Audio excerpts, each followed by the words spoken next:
Good morning दोस्तों, मैं आपका अपना डॉक्टर गणपत लाल वर्मा, सवाई माधोपुर से फिजियोथेरेपिस्ट। आज मैं बात करता हूँ कि भाई फिजियोथेरेपी है क्या होती है और हर कोई फिजियोथेरेपी करा सकता है या नहीं कर सकता। तो मैं उसके लिए बताता हूँ। आजकल मार्केट में नए नए फिजियोथेरेपिस्ट बन के आ रहे हैं जो 2 दिन का कोर्स करके आते हैं, ऑस्टियोपैथी का या किसी भी चीज़ का कोर्स करके, और अपने क्लिनिक के सामने बोर्ड लगा लेते हैं कि मैं फिजियोथेरेपिस्ट हूँ। और पेशेंट बेचारा फिजियोथेरेपी लिखा होता है तो वो किसी भी क्लिनिक पे चला जाता है। तो आज हम बात करते हैं ऐसे जो मिथ जो फैल रहा हुआ है, भ्रम फैला हुआ है लोगों के बीच में, तो उसके बारे में। तो फिजियोथेरेपी क्या होता है? फिजियोथेरेपी एक प्रोफेशनल कोर्स होता है जो कि 4.5 साल का होता है। 4 साल आपकी पढ़ाई चलती है, 6 मंथ इंटर्नशिप होती है। पर आजकल गवर्नमेंट RUHS के थ्रू अगर आप बैचलर ऑफ फिजियोथेरेपी करते हो तो 1 ईयर की आपकी इंटर्नशिप होगी। 1 ईयर की इंटर्नशिप के बाद में भी अगर आप पढ़ाई करना चाहते हो तो आगे आपको मास्टर डिग्री करनी होती है। अब मास्टर डिग्री किसी भी सब्जेक्ट में हो सकती है। न्यूरोलॉजी के अंदर हो सकती है, ऑर्थोपेडिक के अंदर हो सकती है, कार्डियो के अंदर हो सकती है, स्पोर्ट्स के अंदर हो सकती है।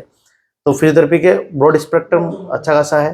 फिर अगर आप MPT करके और अच्छा करना चाहते हो, एकेडमिक में जाना चाहते हो, या मतलब कुछ और बड़ा करना चाहते हो, तो आप उसके बाद PhD कर सकते हो। PhD 3.5 या 4 साल या 5 साल के आसपास की होती है, तो आप ये भी कर सकते हो। तो उसके बाद ही क्लिनिक खोल सकते हैं हम लोग। जो बैचलर डिग्री करके आता है वो भी क्लिनिक खोल सकता है, मास्टर डिग्री करके वो भी खोल सकता है।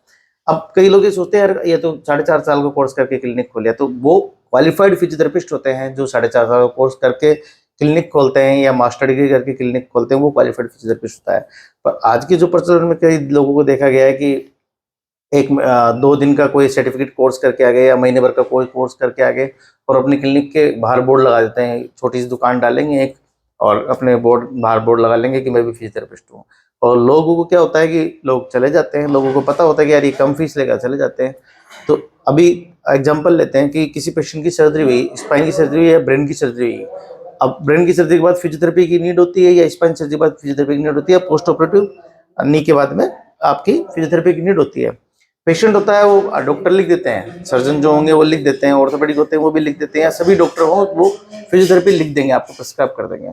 पर क्या होता है कि पेशेंट ढूंढने जाता है वो फिजियोथेरेपिस्ट कौन है, तो उसको बोर्ड दिखता है फिजियोथेरेपी लिखा हुआ, उसको पता नहीं होता कि एग्जैक्टली ये फिजियोथेरेपिस्ट है। तो वो अननोन बंदे के पास भी चला जाता है जहाँ पे बोर्ड लिखा होता है कि यार फिजियोथेरेपी बोर्ड है। अब कई ऐसे क्लिनिक माधोपुर में भी ऐसे कई हैं, या कई अलग डिस्ट्रिक्ट में भी हैं, जो कई लोगों पे वर्ण फैलाने के लिए अपने सेंटर छोटे मोटे खोल रखे हैं। उन्होंने मसाज का कुछ कोर्स किया होता है, या ऐसे कोई वेलनेस का कोर्स किया होता है, दवाइयाँ लिखना स्टार्ट कर देते हैं, या कोई फर्जी कंपनियां होती है उनकी दवाइयाँ लिखना स्टार्ट कर देते हैं, वो छोटा मोटा सेंटर डाल लेते हैं और कोई मशीन ला के रख लेते हैं कि इस मशीन पे आके खड़ा होना है, देखो आपको पूरी इस मशीन से पूरी बीमारी के बारे में पता लग जाएगा।